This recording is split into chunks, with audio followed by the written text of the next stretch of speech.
এবার সংক্ষিপ্ত আকারে বক্তব্য রাখবেন আমাদের দলের চেয়ারম্যান সমীর কিশোর নন্দী।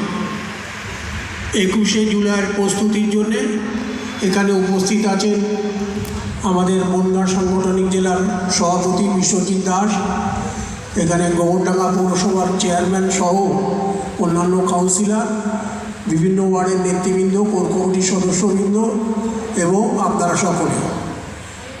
এটা বলার কিছু নেই, প্রথমত যে লোকসভা নির্বাচনের পরে আমরা বিভিন্ন কারণে মিলিত হতে পারিনি এক জায়গায়। দু একবার যে উচ্ছ্বাস সেটাকেও একই সঙ্গে প্রতিপালন করা হয়ে থাকে। এবছর আমাদের যে ব্যাপক জয় হয়েছে লোকসভায় বিভিন্ন প্রতিকূলতার মধ্য দিয়ে, সেটাকেও কিন্তু জনগণের উদ্দেশ্যে উৎসর্গিত করা হবে এবং শহীদ তর্পণে সেই শহীদদের উদ্দেশ্যে শ্রদ্ধা জানাবো। একটু আগেই বলা হয়েছে যে আমরা 9টা 21-এর ট্রেনে 9টা 21 বলতে ওটা 9টা 20 ধরবেন, 9টা তার আগেও বলছি 9টার সময় সকলে পার্টি অফিসের ওখানে আসতে হবে। পার্টি অফিসের শহীদ বেদিতে প্রতি বছর আমরা মালা দিয়ে তারপরে সেখান থেকে আমরা কলকাতার উদ্দেশ্যে রওনা হব। ওয়ার্ডগুলো থেকে সংগঠিতভাবে লোক আপনারা নিয়ে আসবেন এবং সময়টাকে সামনে রেখে সেইভাবে আমরা এগিয়ে যাব। আমাদের নেত্রীর নির্দেশ, সেই নির্দেশ এবং আমরা অক্ষরে অক্ষরে পালন করব। আমাদের জেলার নির্দেশ সেটাও আমরা একই সঙ্গে প্রতিপালন করব। এটাই হচ্ছে আজকে সবার উদ্দেশ্য। সেটাকে সামনে রেখে আপনারা সকলে সংগঠিত করুন। এই যে কদিন সামনে আছে ওয়ার্ডে, সেইভাবেই আপনারা তৈরি হন এবং সেইভাবে আমরা চলে যাব।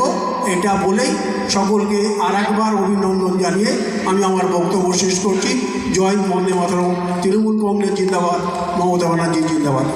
বসে আছি, আপনারা অপেক্ষা করছেন আমাদের কি নির্দেশ দেন আমাদের জেলার সভাপতি, আমাদের সকলের প্রিয় বিশ্বজিৎ দাস।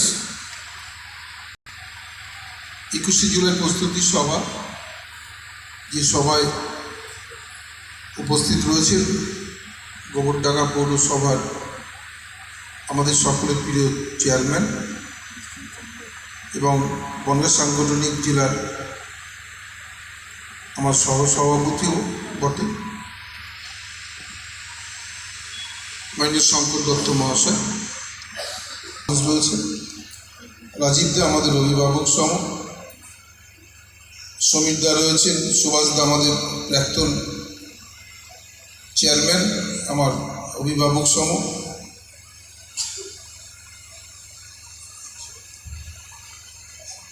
অসীম দা রয়েছেন আমাদের, আমার সমস্ত কাউন্সিলর বলিদি আছেন, বৌদি আছেন, আমাদের সভা নেত্রী মহিলা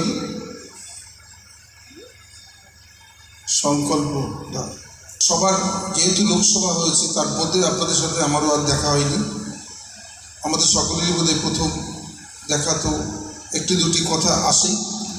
আমি আন্তরিকভাবে আপনাদের ধন্যবাদ জানাচ্ছি যে আপনারা গোবরডাঙ্গা এলাকার মানুষের এলাকার যথেষ্ট লড়াই আপনারা করেছেন, কিন্তু আমরা আমাদের কাঙ্ক্ষিত লক্ষ্যে পৌঁছাতে পারি না। যে লড়াই দিয়েছেন সেই লড়াইতে মমতা বন্দ্যোপাধ্যায় নিজেও স্বীকার করেছেন বনগাঁতে, যে বনগাঁর লড়াই আমরা খুব ভালো দিয়েছি আমাদের কর্মীরা, এবং অভিষেক বন্দ্যোপাধ্যায় বলেছেন, কারণ 7টা বিধানসভায় 6টা আমরা পরাজিত, একটা মাত্র স্বরূপনগর জয়ী আছি, আর সবকটা বিধানসভা আমাদের কাছে নেই। কেন্দ্রের মন্ত্রী এবং মতুয়া ধর্মের গুরু, তার বিরুদ্ধে লড়াই পেয়েছিলাম, তার থেকেও 1 লক্ষের উপরে ভোট আমরা বাড়িয়েছি, তথাপি আমরা হেরেছি। নিশ্চিতভাবে এই হার থেকে শিক্ষা নিতে হবে, আমাদের আরও বেশি করে মানুষের কাছে যেতে হবে। কেন মানুষ আমাদের থেকে মুখ ফিরিয়ে নিয়েছেন এখনও, সেটা আমাদের বলতে হবে। হয়তো এই উপনির্বাচন থেকে আমরা আবার ঘুরে দাঁড়িয়েছি। আমার বিশ্বাস যে 1.5 বছরের বাদেই আবার বিধানসভা আমাদের পাখির চোখ করে, আমরা যে নির্বাচন শেষ হয়েছে এটাকে নতুন করে আর আমরা ভাবছি না, যে আগামী 26 সালের বিধানসভা নির্বাচন এই মাটি তৃণমূল কংগ্রেসের জন্য হাতছাড়া গিয়েছে, এবং অধীনের জন্য আমাদের আরও 5টা আসন আমরা কম পেয়েছি। বিজেপিকে আমরা ধরাশায়ী করে দিয়েছি, কিন্তু তথাপি লোকসভা বনগাঁ লোকসভা কেন্দ্রে আমরা আমাদের কাঙ্ক্ষিত লক্ষ্যে পৌঁছাতে পারি। গতকালকেও দিদি বলেছে যে আমাকে বাগদাদে দাঁড় করানোর কথা বলেছিল। একাধিকবার আমার সঙ্গে মুখ্যমন্ত্রীর কথা হয়েছে যে বাগদাদে যেহেতু কৃষ্ণ কল্যাণী রায়গঞ্জে 47,000 ভোটে হেরে তিনি আবার সেখানে দাঁড়িয়ে জিতেছেন। উপনির্বাচন স্বাভাবিক কিছুটা আমাদের সরকারি পক্ষে থাকে। আবার রানাঘাটে ঠিক মুকুটমণি 37,000 ভোটে হেরেছে। বাগদাদে মতুয়াগড়ে আমরা অনেকটা কমাতে পেরেছি, মাত্র 20,600 ভোটে। আমি আপনাদের সঙ্গে করে নিয়ে যে মানুষের কাছে বলে এসেছিলাম 100 দিনের কাজের টাকা ফেরত পাবে আমার সরকার দেবে। আমি বলে এসেছিলাম আপনাদেরকে সঙ্গে নিয়ে যে আমার যে আপনার পাকা বাড়ি যা কেন্দ্রের সরকার বিজেপি সরকার আটকে রেখেছে, আগামী ডিসেম্বর মাসের মধ্যে বাংলার সরকার, বাংলার মুখ্যমন্ত্রী মমতা বন্দ্যোপাধ্যায় আপনাদের দেবে।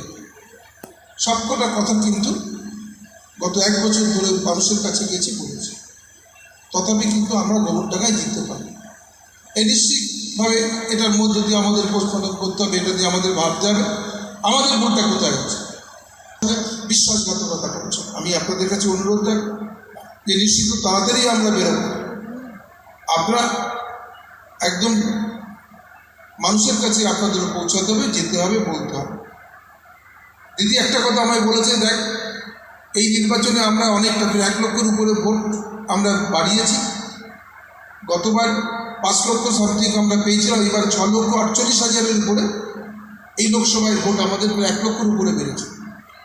যদি আমি আবার বলি সিপিএমের প্রার্থী থাকতেন তাহলে আমরা জিততাম। আপনারা আপনাদের ক্ষমতার ঊর্ধ্বে উঠে কিন্তু কাজ করেছেন, কিন্তু আমরা পৌঁছাতে পারিনি। নতুন করে আবার শুরু করতে হবে। সে আগাম আপনাদেরকে বলে গেলাম যে আবার নতুন করে একদম বুথ কমিটি থেকে শুরু করে সব জায়গায় আমাদের ঢেলে সাজাতে হবে। যারা কাজ করতে চাইছে তাদেরকে দায়িত্ব দিতে হবে। পুরনো যারা কর্মীরা রয়েছেন তাদের সঙ্গে যোগাযোগ রাখতে হবে, তাদের কথা শুনতে হবে, তাদেরকে যথাযোগ্য সম্মান দিতে হবে। তা নাহলে দলের কখনো দল ভালো হতে পারে না, দলকে এগিয়ে নিয়ে যেতে পারে না। কারণ ওদের চোখের জল, মনের ব্যথা, সে কিন্তু আমাদের চলার পথটা পিছলে যাবে। এটা কিন্তু আপনাদের মাথায় রাখতে হবে। আমি আপনাদের মাধ্যমে এই মেসেজটা সবার কাছে পৌঁছে দিচ্ছি। আমার সঙ্গে কথা হয়েছে সর্বভারতীয় সাধারণ সম্পাদক অভিষেক বন্দ্যোপাধ্যায় এবং বাংলার মুখ্যমন্ত্রী মমতা বন্দ্যোপাধ্যায়ের সঙ্গে। আমাদের ঝাঁপিয়ে পড়ে 1.5 বছর এই মহকুমা জুড়ে বিজেপির যারা কিছু না করে ক্ষমতায় থাকার চেষ্টা করছে তাদেরকে উৎখাত করতে হবে। এটা আমাদের একজন সৈনিক হিসেবে দায়িত্ব। যেমন আসল কথায় আসি, 21শে জুলাই দেখুন, সেদিন আমি খুব ছোটো, 1996 সালে প্রথম পঞ্চায়েতে দাঁড়িয়েছে হাত ছিনে কংগ্রেসে। দিদির আহ্বানে সেদিনকে ছুটে গিয়েছিলাম আমরা। জয় এই লোকসভা নির্বাচন প্রায় 29টি আসন আমরা জয়ী হয়েছি। এই 4টে উপনির্বাচন, একটা আমাদের ছিল, 3টে বিজেপির ছিল, আমরা 4টেই জিতেছি। এই যে মতুয়া ভোটটা ঘুরছে, দেখুন লোকসভা ভোটে কিন্তু প্রচুর মতুয়া ভোট ঘুরেছে। 1 লক্ষ ভোট আমরা রিকভারি করেছি এবং বাগদার মতো মতুয়াগড়ে কিন্তু 20,600 আটকেছে। এটা আপনাদের বুঝতে হবে যে মতুয়া ভোট আমরা দেখতে চাইছি। 1.5 বছরের মধ্যে বললাম দেখবেন এই সরকারটা ভেঙে যাবে। অতএব যে সাংসদ যে নিজের পয়সা দিয়ে প্যাড এবং সেই বাইর দিয়ে বলছেন আমরা পয়সা দিয়ে প্যাড নিই, ওনার রিটায়ার্ড প্যাডে তিনি আমাদের 3 কিলো করে গরুর মাংস পাস করিয়ে দিয়েছেন। যে বিএসএফ সেই নিচে সেটা সেন্ট্রালে আবার এটা নিয়ে তদন্ত চলছে, সেটা মেবি আমি এর মধ্যে যাব না। শুধু এই কথা বলি, ওরা দ্বিচারিতা করে, ওরা মানুষের কাজ করেনি। কিন্তু মমতা বন্দ্যোপাধ্যায় আজকে 3বার ক্ষমতা এসেছেন। আমি মনে করি 21শে জুলাই শহীদদের তাদের রক্তের বিনিময়ে এরকম আরও আমাদের যারা শহীদ হয়েছে তাদের আত্মবলিদানের মধ্য দিয়ে যে মমতা বন্দ্যোপাধ্যায় যে বাংলায় আমরা স্বাধীনতা পেয়েছি সিপিএমের অত্যাচারের বিরুদ্ধে দাঁড়িয়ে। অতএব 21শে জুলাই আমাদের যেতে হবে।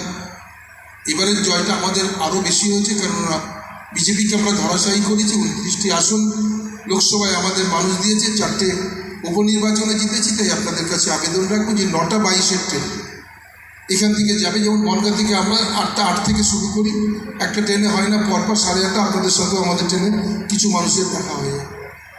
এই দিনটা মনে রাখতে হবে, আমাদের সহকর্মীদের বলবো যে আমরা কয়েকটা সম্প্রদায় রয়েছে, মানুষ রয়েছে, করে রাখতাম। আমরা ওই দিনটা ফাঁকা রাখবো, যে বনগাঁর যে ট্রেনগুলো পরপর যাবে এবং গোবরডাঙ্গা হয়ে, আমার বিশ্বাস যে পরপর 3-4টে ট্রেনে কোনো জায়গা থাকে না। এবার আরও বেশি হবে, কারণ আমাদের এই জয়টা ঐতিহাসিক হয়েছে। অন্যবারের যেভাবে লোক যান, সেই ইতিহাস তৈরি হয়, আর আমরাই আমাদের ইতিহাসকে ভেঙে আবার নতুন ইতিহাস তৈরি করি। নিশ্চিন্ত থাকুন যে এবারের একটা ঐতিহাসিক আমাদের ধর্মতলায় যে সভা হতে চলেছে, একটা ঐতিহাসিক সভা পরিণত হবে আমাদের সকলের উপস্থিতিতে। কেননা এই জয় মানুষ উৎসর্গ করে ওই শহীদদের প্রতি, তাই তাদেরকে উৎসর্গ করবার জন্য আপনাদের সকলকে আহ্বান জানিয়ে আমি আমার বক্তব্য শেষ করলাম। জয় হিন্দ। ওটার মধ্যে আপনারা প্ল্যাটফর্মে আসবেন। 2 নম্বর, এই যে কদিন টাইম আছে এর মধ্যে আপনারা প্রয়োজনে ওয়ার্ডে বসে নিন। আর আমাদের পথসভা হবে, সেটা আমরা জানিয়ে দেবো, এবং স্কোয়াড হবে, স্টেশনে স্কোয়াড হবে, পথসভা হবে গোবরডাঙ্গা বাজারে একটা, স্টেশনে একটা, সেটা আমরা কালকেই জানিয়ে দেওয়া হবে। আর ওয়ার্ডে আপনারা বসে নিন, ওয়ার্ড ভিত্তিক আলোচনা আপনারা করে নিন, এটাই আমাদের বলার। আমরা সবাই বেশিক্ষণ আর চালাচ্ছি না। ওটা তো ইন্টারনেট